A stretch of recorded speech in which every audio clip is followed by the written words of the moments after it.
Hey, I'm Ryan Reynolds. At Mint Mobile, we like to do the opposite of what Big Wireless does. They charge you a lot, we charge you a little. So naturally, when they announced they'd be raising their prices due to inflation, we decided to deflate our prices due to not hating you. That's right. We're cutting the price of Mint Unlimited from $30 a month to just $15 a month. Give it a try at mintmobile.com/switch. $45 up front for 3 months plus taxes and fees. Promo rate for new customers for limited time. Unlimited more than 40 gigabytes per month. Slows full terms at mintmobile.com. It's Saturday the 20th of July. I'm Ciara Evans, and this was a week that saw Donald Trump have a lucky escape, the King officially opened Parliament, the first report from the COVID inquiry, and Southgate quit as England lost to Spain. Grab a cup of something hot, put up your feet, and get up to speed on the 7 biggest stories of the week. This is the Standout 7 from the Smart 7. It's news, but not the news. It was another busy week for the new Labour government, which started with new Foreign Secretary David Lammy in Israel on Monday as tensions continued to rise between Israel and Hamas. A wave of air and naval strikes left at least 90 people dead last weekend as Israel targeted Hamas commanders, including the head of the military wing, Mohammed Diaf.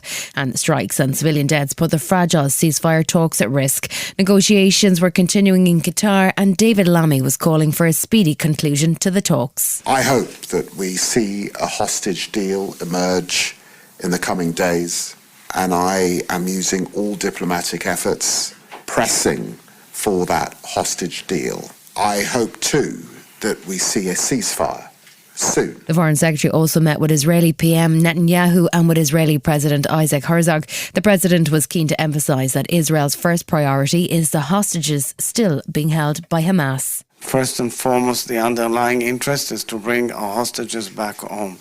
So I hope and I know that your government is working extremely tirelessly to get our hostages back home, and I thank you very much for your efforts on this issue. Following last week's NATO summit, new Prime Minister Keir Starmer was focused on the defence budget. He announced a formal review of the UK's military and the threat it faces on Tuesday, and Defence Secretary John Healey says a strategic defence review is critical. A new government needs to take account of the new era. We've seen increasing instability and uncertainty right round the world. The threats are growing.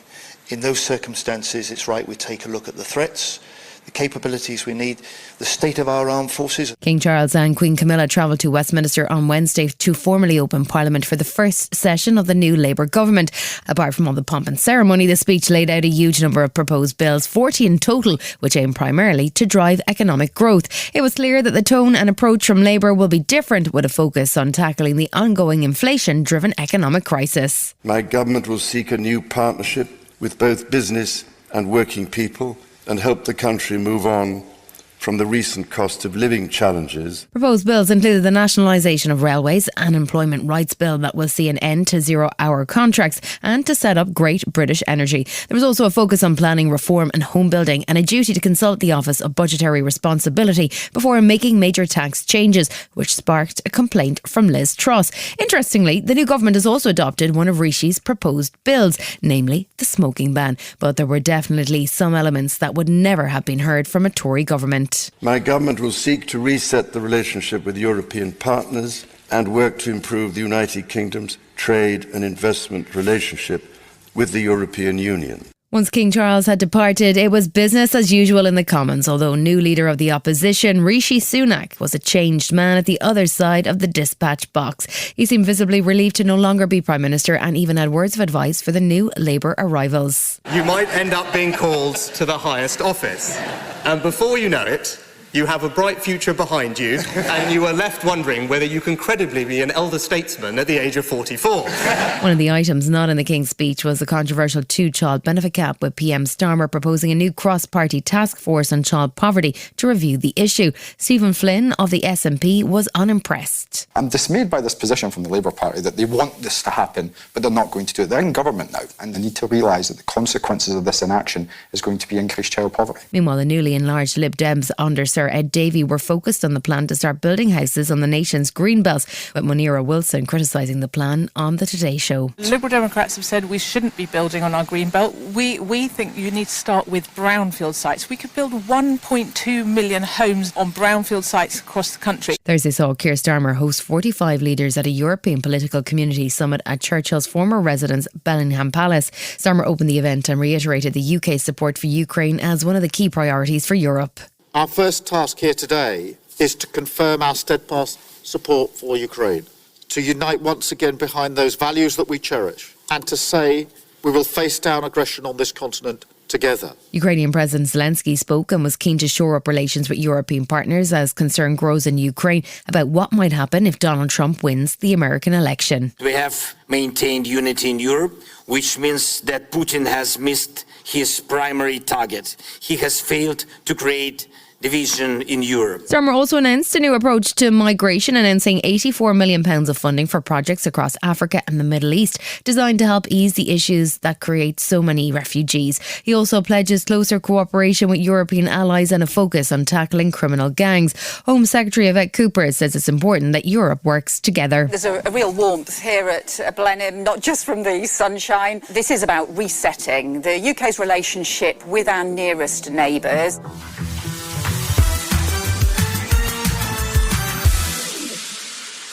Take a look at what happened.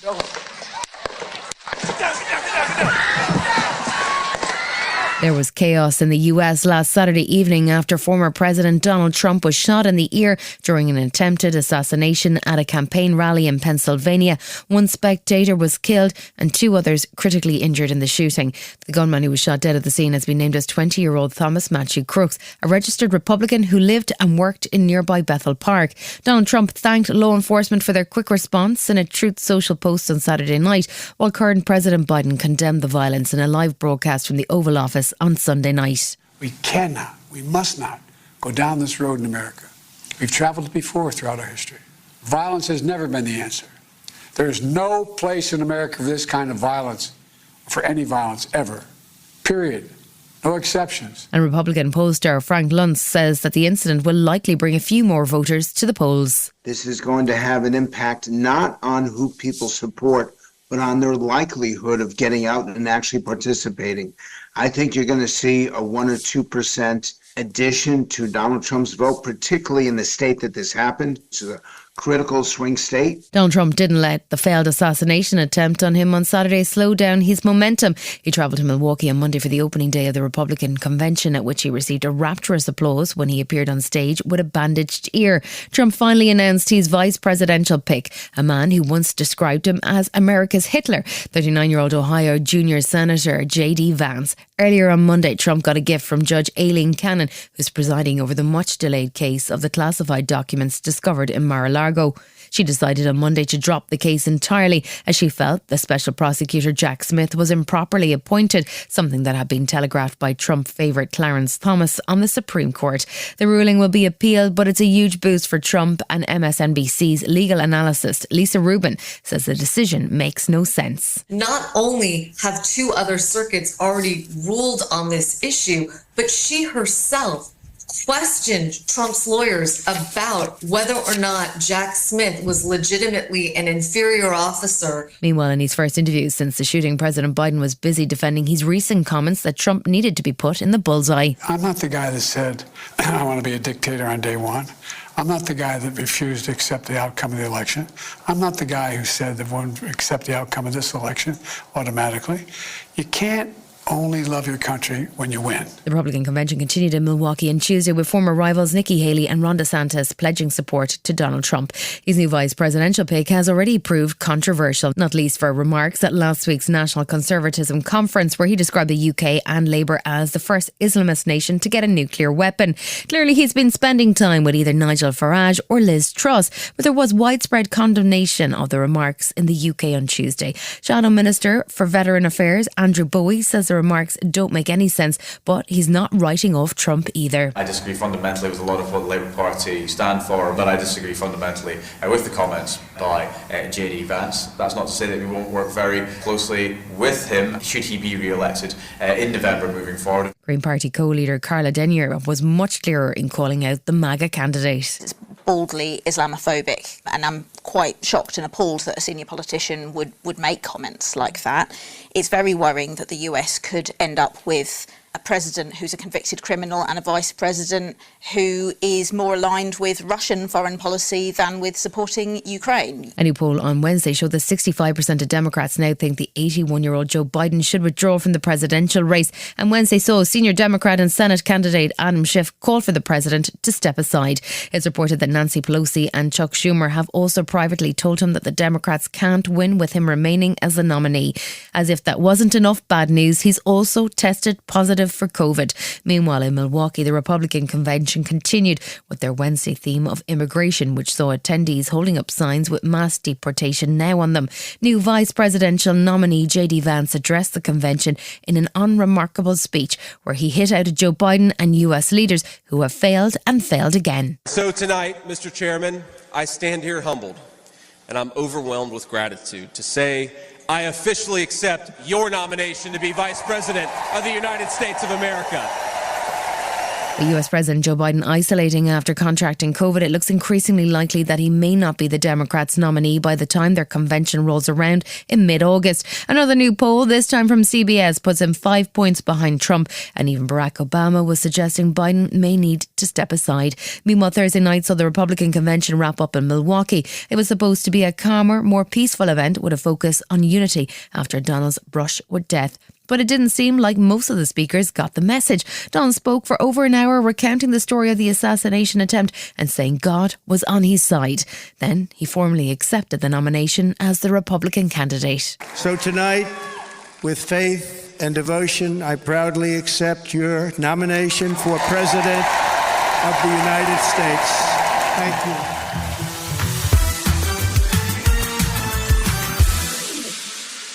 The COVID inquiry issued its first report on Thursday. The 217-page document says that the UK government and those of the devolved nations failed their citizens. Baroness Hallett chaired the inquiry, and this is the first of 9 reports that will look at all aspects of the pandemic, which is estimated to have resulted in almost 250,000 deaths from COVID-19. She says the government prepared for the wrong kind of pandemic. The UK was ill prepared for dealing with a pandemic. The processes, planning and policy failed the citizens of all 4 nations. There were serious errors on the part of the state and serious flaws in our civil emergency systems. Prime Minister Keir Starmer offered his sympathies to the bereaved and pledged that his government will learn the lessons from the inquiry and act swiftly to improve systems. Naomi Follop from the COVID-19 Bereaved Families for Justice group says that the lack of mass testing and PPE contributed to the failure and that the new Health Secretary needs to move quickly. We are calling for Wes Streeting in his first 100 days to conduct a cross-government audit of preparedness for the next pandemic, which, as we've all said, is inevitable.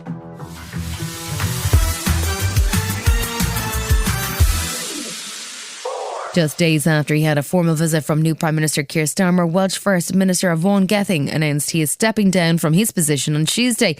He hasn't been in the job long, about 4 months in total, or 2 Liz Truss terms. His resignation comes after a series of internal arguments which saw him publicly sack Minister Hannah Blythen in a row over leaks.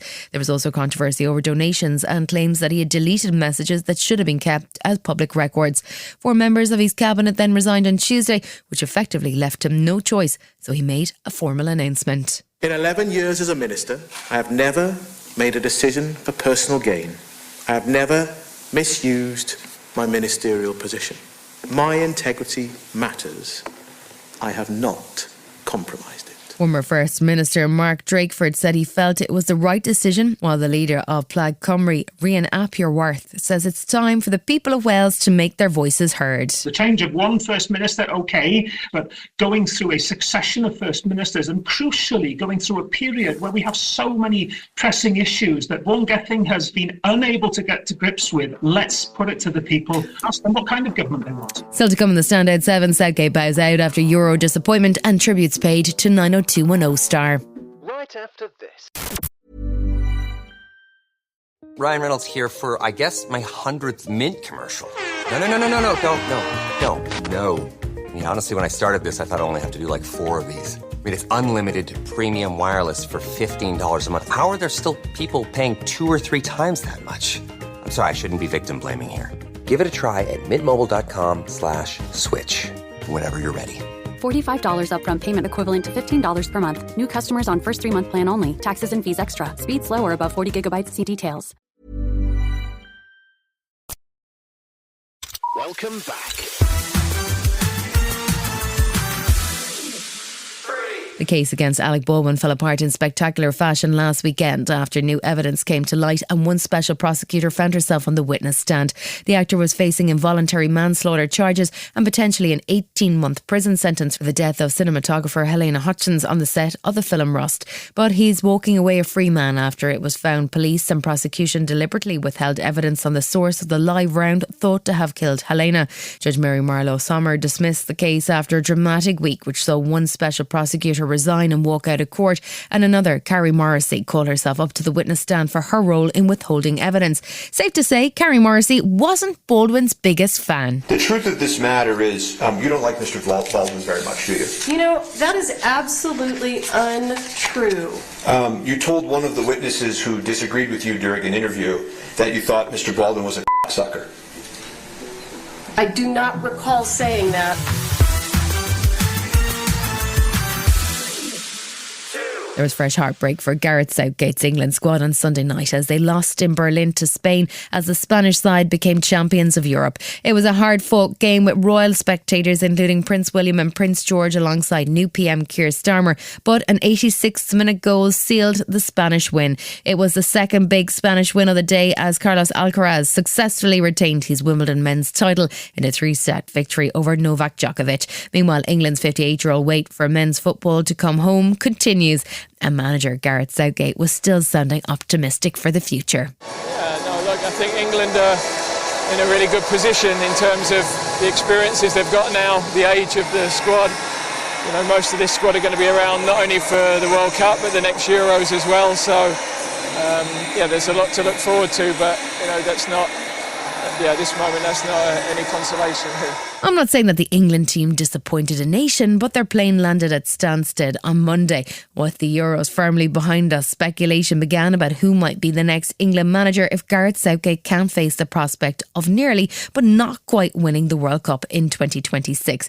Newcastle's Eddie Howe, along with Graham Potter and former Bayern and Chelsea boss Thomas Tuchel, are apparently the most likely candidates. New Culture, Media and Sports Secretary Lisa Nandy says one way or another, Labour are keen to support grassroots football talent. What we're announcing today is that the funding that is allocated to grassroots sport facilities until April will continue, and that it is our firm intention that it will continue. That is a personal priority for the Prime Minister and it's a personal priority for me. Then, to nobody's great surprise, Gareth Southgate resigned as England manager on Tuesday. He'd been in charge for 8 years and brought England to 2 Euro finals and a World Cup semi-final, but ultimately he didn't manage to break the 58-year run without a trophy. Once the news was announced, there was a flood of good wishes and heartfelt thank you messages, including one from Prince William, the president of the FA, along with Prime Minister Keir Starmer and members of his squad. Former England manager Sam Allardyce, who Southgate replaced, says he wouldn't be surprised to see him managing in the Premier League. He's got nothing to feel sorry for other than he's done a fantastic job. We've all looked at the Euros and sometimes been frustrated, which everybody gets, but he can look back on his career and with great success.